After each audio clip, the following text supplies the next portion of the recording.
Haleluya.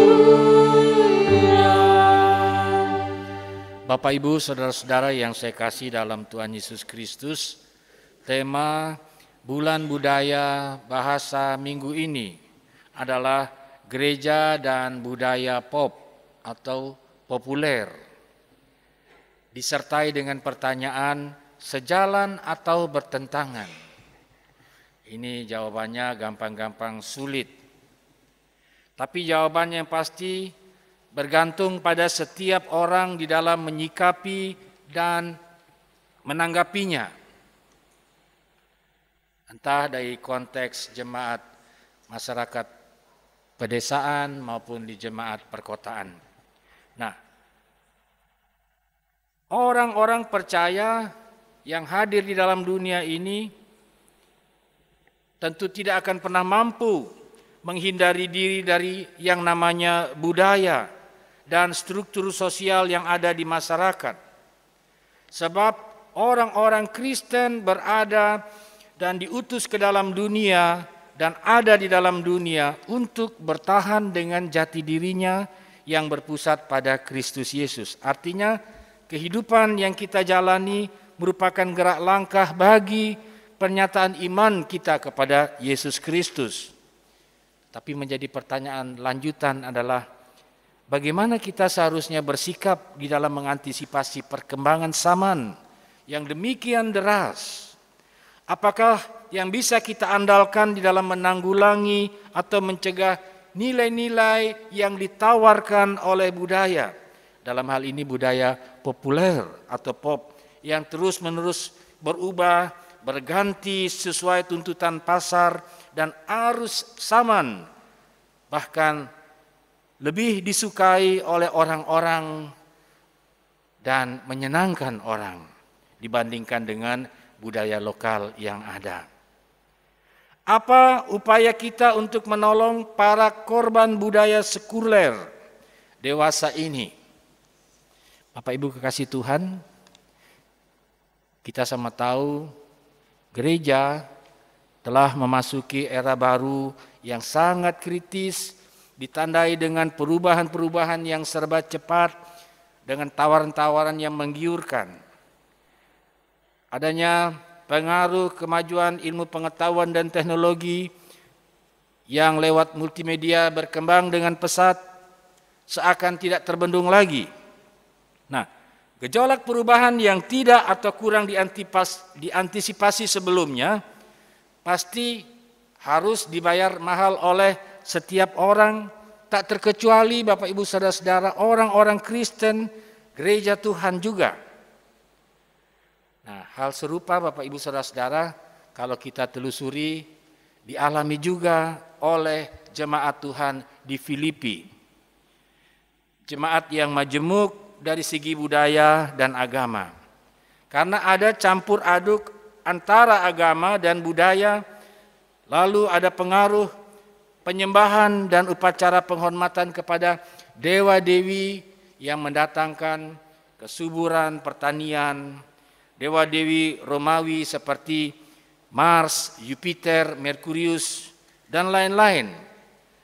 Berbagai kemajuan budaya dan agama terjadi telah menjerumuskan jemaat di Filipi pada karakter dan gaya hidup yang tidak mencerminkan diri selaku murid Kristus yang baik dan bertanggung jawab.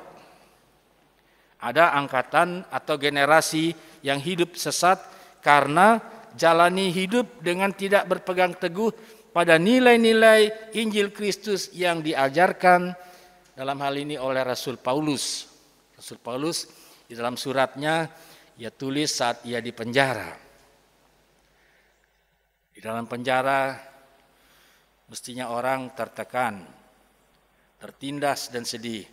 Tetapi Rasul Paulus punya pengharapan, punya nilai-nilai yang begitu kuat yang dia pegang dan diyakini akan memberikan kehidupan di dalam Kristus khususnya. Nah, menyikapi situasi hidup yang demikian, Rasul Paulus dengan tegas menasihati jemaat Filipi dan setiap orang Kristen kini agar tekun mengerjakan keselamatan. Kata Rasul Paulus, karena itu tetaplah kerjakan keselamatanmu dengan takut dan gentar, ayat 12 bagian A. Paulus menambahkan catatan terutama saat ia tidak hadir di antara mereka. Saudara-saudara, nasihat untuk mengerjakan keselamatan dimaksud bukan berarti ada peran jemaat bagi keselamatan hidup mereka. Tidak. Sebab kata Yunani yang dipakai untuk kata kerjakan di sini katergasomai, artinya menyelesaikan, menunaikan, dan menyempurnakan. Dalam hal hubungan dengan keselamatan, bahwa keselamatan itu adalah anugerah, tetapi harus diselesaikan, harus ditunaikan, harus disempurnakan oleh setiap orang yang percaya kepada Kristus. Harus disempurnakan oleh jemaat. Ya, memang tidak berarti karya keselamatan Allah dalam Yesus Kristus belum sempurna atau belum selesai. Keselamatan Allah itu telah dikerjakan di dalam Yesus Kristus dengan tuntas dan sempurna. Yang dimaksud di sini lebih kepada tanggung jawab manusia dalam hal merespon anugerah keselamatan itu dengan hidup secara bertanggung jawab sebagai ungkapan syukur tentunya untuk keselamatan yang Tuhan beri. Nah, Rasul Paulus memberikan dasar yang memotivasi jemaat untuk kerjakan keselamatan dengan takut dan gentar. Apa artinya? Apa alasannya? Pertama, karena Allah telah menyelamatkan mereka di dalam Yesus Kristus, ayat 13. Bahwa dasar kita mengerjakan atau menyempurnakan keselamatan itu adalah kita tahu bahwa Kristus Yesus sebagai Tuhan telah menebus kita dan membawa kita semakin dekat dengan Dia. Nah, Paulus dengan tegas mengatakan, karena Allah lah yang mengerjakan di dalam kamu baik kemauan maupun pekerjaan menurut kerelaannya.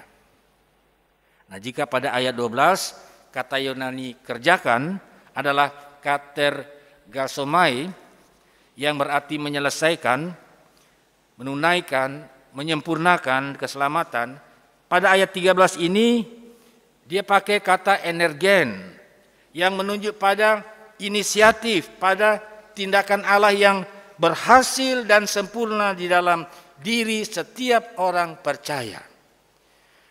Nah, kekasih Tuhan, keselamatan jemaat pertama-tama karena pekerjaan anugerah Allah dalam kedaulatannya mempekerjakan anugerah Allah dalam kedaulatannya mengerjakan pekerjaan keselamatan itu dengan berhasil dan sempurna kepada manusia. Bahwa Allah mengerjakan keselamatan itu di dalam Yesus Kristus dengan kerelaan kasih karunia-Nya tanpa bersungut-sungut. Bahwa tugas jemaat adalah berusaha memancarkan perbuatan dan gaya hidup yang memancarkan karya penyelamatan Allah di tengah dunia ini. Nah, Johannes Calvin menggambarkan kata mengerjakan keselamatan sebagai seluruh jalan panggilan manusia di dunia supaya berkenan kepada Allah, yakni menjalani panggilan hidup di dunia dengan cara hidup kudus, taat dan ikuti kehendak Allah. Bahwa jemaat harus hidup selaras dengan anugerahnya. Bukan hanya ketika ada orang lain atau dipengaruhi oleh sikap orang lain, bukan. Tetapi muncul dari kesadaran diri, keyakinan, percaya kepada Kristus tanpa dipengaruhi kehadiran oleh orang lain. Bukan saat di mana situasi sekeliling menjadi begitu baik, tetapi saat di mana situasi sekeliling tidak mendukung dan semakin dilanda oleh aneka rupa kejadian yang terjadi dalam hidup, membuat semakin ia bertahan dan mampu menunjukkan sikapnya sebagai orang yang percaya kepada Kristus. Yang kedua alasannya karena mereka adalah anak-anak Allah dalam ayat 15, bahwa setiap orang percaya kepada Allah dalam Yesus Kristus adalah anak-anak Allah. Dan status hidup sebagai anak-anak Allah memiliki tuntutan tanggung jawab secara etis atau etika. Bahwa tuntutan itu adalah berjuang hidup berdasarkan nilai-nilai yang diajarkan oleh Kristus. Hidup dan berlaku sesuai panggilan mereka sebagai anak-anak Allah yang percaya kepada Kristus. Dengan cara apa? Dengan cara hidup berpegang pada firman Tuhan. Hidup tanpa noda, tidak bercela di tengah-tengah angkatan atau generasi yang bengkok hatinya, yang sesat. Nah, kekasih Tuhan, kesadaran bahwa jemaat punya status hidup sebagai anak-anak Allah seharusnya mendorong setiap anggota jemaat untuk hidup suci seperti Allah sendiri yang diimani dan disembahnya. Sekaligus juga belajar untuk terus menghindarkan diri dari cara hidup yang mencari kepentingan dan kesenangan diri dan pujian yang sia-sia. Menghindarkan diri dari cara hidup yang penuh aib, noda dan cela di tengah perkembangan zaman yang membuat banyak generasi menjadi tersesat. Hati dan pikiran supaya bersih. Kata-kata harus penuh kasih. Kelakuan dan gaya hidup harus baik. Nah, cara yang demikian Rasul Paulus katakan berkenan kepada Allah. Dan Paulus menggambarkan cara hidup yang demikian bagaikan bintang-bintang yang bercahaya di langit. Hidup yang bercahaya di tengah dunia ini. Apabila jemaat hidup tanpa aib, tanpa noda dan dosa, maka mereka akan jadi anak-anak Allah yang tidak bercela di tengah angkatan yang bengkok hatinya dan sesat. Mereka akan bercahaya di antara banyak orang sama seperti bintang. Karena terang kehidupan Kristus dicahayakan di dalam dunia dan tampak di sekeliling mereka. Yang terakhir, supaya dapat bermegah di dalam Kristus karena jerih payah hidup di dalam Kristus tidak sia-sia, ayat 16. Nah, kekasih Tuhan, hidup sebagai anak-anak Allah tanpa cacat, aib dan celah di tengah banyak orang yang sudah terseret dan sesat karena pengaruh zaman. Tentu bukan hal mudah. Membutuhkan perjuangan dari setiap orang, membutuhkan kerja keras, membutuhkan ketekunan. Nah, Paulus menggambarkannya sebagai perlombaan. Tentu yang dimaksud di sini adalah perlombaan atau pertandingan iman. Nah, dalam perlombaan iman yang dibutuhkan adalah fokus pada tujuan, taat dan tekun, bahkan semangat untuk terus berjuang hingga mencapai garis akhir guna memenangkan pertandingan. Sebagaimana Rasul Paulus, jemaat diminta supaya hidup berjuang dengan Kristus di tengah dunia di mana semakin banyak generasi yang sesat terbawa arus zaman. Hidup yang demikian bagaikan korban di atas mezbah yang berkenan kepada Allah. Berjuang mempertahankan iman hingga akhir tidaklah sia-sia. Akan menghasilkan buah dan buahnya itu membuat kita boleh bermegah pada hari Kristus, yakni keselamatan kekal di dalam dan bersama dengan Dia. Nah, kekasih Tuhan, sebagai gereja atau orang percaya, kita hidup pada zaman di mana ilmu pengetahuan berkembang pesat. Kita juga hidup di dalam masyarakat majemuk dari segi suku, budaya, agama.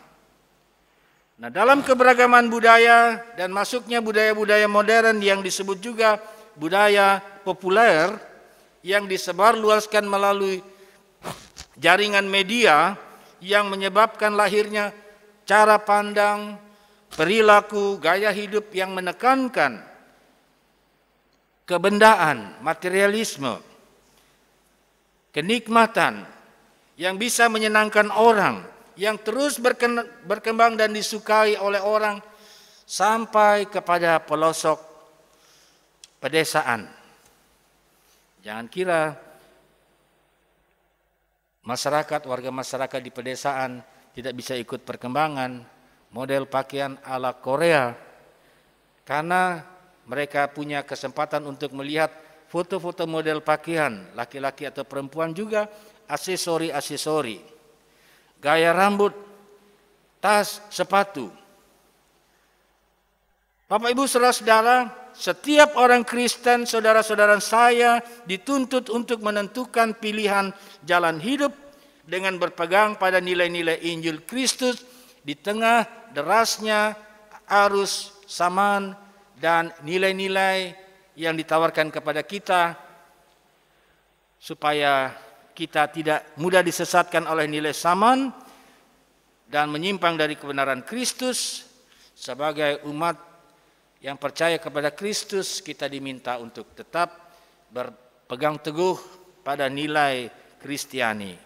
Kita tetap diminta untuk kokoh di dalam iman dan terus penuh semangat berjuang hingga saatnya kehadiran kita sampai akhir boleh memenangkan pertandingan atau perlombaan.